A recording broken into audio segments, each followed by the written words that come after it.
To നെസ്ഫ vlogs. അപ്പം ഞാനെന്നുള്ളത് നമ്മുടെ കരുനാഗപ്പള്ളിയിലെ പുട്ടുകടയിലാണ് കേട്ടോ. അപ്പം ഞങ്ങൾക്ക് ഇവിടെ കരുനാഗപ്പള്ളിയിൽ വന്നപ്പം അതായത് എൻ്റെ മോളുമായിട്ട് ഞാൻ സുർമ വെഡിങ് ആൻഡ് ഡിസൈനർ ഹബ്ബിൽ വന്നില്ലേ, അന്നത്തെ ദിവസം ഞങ്ങൾക്ക് വിഷമം. അപ്പോൾ ഈ ഒരു ഹോട്ടലിൽ കയറിയിട്ടാണ് കേട്ടോ ബിരിയാണി ഞങ്ങൾ കഴിച്ചത്. അപ്പോൾ ഇവിടുത്തെ ബിരിയാണിക്ക് നല്ല ടേസ്റ്റ് ആയിരുന്നു. അപ്പോൾ ഇത്തവണ വീണ്ടും ഞങ്ങൾ കരുനാഗപ്പള്ളിക്ക് വന്നപ്പം ഞാനും ഉമ്മായും കൂടി ഇവിടെ ബിരിയാണി കഴിക്കാനായിട്ട് കയറിയതാണ്. അപ്പോൾ ഇവിടുത്തെ ബിരിയാണിക്ക് നല്ല ടേസ്റ്റാണ്. പിന്നെ ഞാനൊരു കാര്യം പറയാൻ പറ്റും, ഇത് കല്യാൺ സിൽക്സിലെ കോംബോ ഓഫറിന് മിക്ക മേടിച്ച സാരിയാണ് കേട്ടോ. ഓക്കെ, ഇനി പറഞ്ഞില്ലല്ലോ. അപ്പം ഞങ്ങൾ ഇവിടുത്തെ ബിരിയാണിക്ക് നല്ല ടേസ്റ്റ് ആയതുകൊണ്ടാണ് ഇതേ റെസ്റ്റോറൻറ്റിൽ തന്നെ വീണ്ടും ഞങ്ങൾ കെയർ ചെയ്തു കേട്ടോ. അപ്പം ഇതേ സലാഡും പപ്പടവും ഒക്കെ കൊണ്ടുവന്ന് വെച്ച് ചിക്കൻ ബിരിയാണിക്കാണ് കേട്ടോ ഞങ്ങൾ ഓർഡർ കൊടുത്തത്.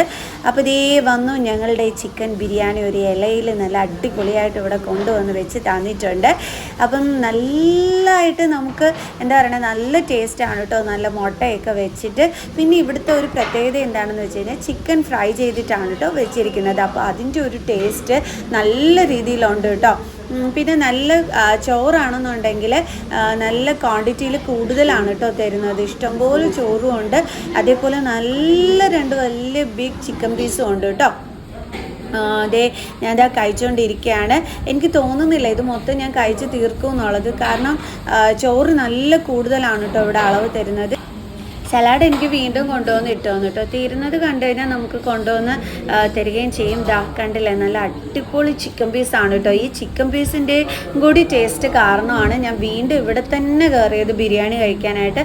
കുറേ ഹോട്ടൽസ് ഉണ്ട്, പക്ഷേ ഈ ഒരു ഹോട്ടലിലെ ബിരിയാണി എനിക്ക് ഒരുപാട് ഇഷ്ടമായതുകൊണ്ടാണ് കേട്ടോ. അതേപോലെ തന്നെ ഇവിടെ നല്ല ഊണും കിട്ടും.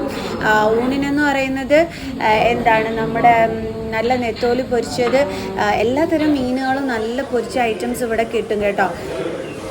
അപ്പോൾ നല്ല മീനുകൾ പൊരിച്ചത് കണ്ടപ്പോൾ ഞങ്ങൾ പറയുകയും ചെയ്തു, ഇനി ഇവിടെ വരികയാണെങ്കിൽ ഊണ് വേണം വാങ്ങിച്ച് കഴിക്കാനെന്ന്.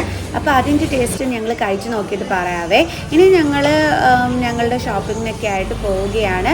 അപ്പോൾ ഇതാണ് ഇതിൻ്റെ ഒരു ഫ്രണ്ടിലെ ആ ഒരു വ്യൂ എന്ന് പറയുന്നത്. കറക്റ്റ് റോഡ് സൈഡിൽ തന്നെയാണ് കേട്ടോ. ഇതിൻ്റെ ലൊക്കേഷൻ അറിയണോ നിങ്ങൾക്ക് എവിടെയാണെന്നുള്ളത്?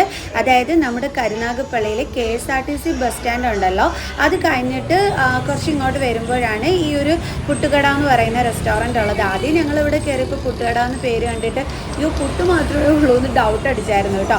അപ്പോഴാണ് അറിയുന്നത് ഇവിടെ ഊണും ബിരിയാണിയും എല്ലാം തന്നെ ഉണ്ടെന്ന്. അപ്പോൾ ലൊക്കേഷനൊക്കെ നിങ്ങൾക്ക് മനസ്സിലായല്ലോ, നല്ല ബിരിയാണി കേട്ടോ. ഓക്കെ, അപ്പോൾ നമുക്ക് നെക്സ്റ്റ് വീഡിയോ ആയിട്ട് കാണുന്നത് വരെ ബൈ.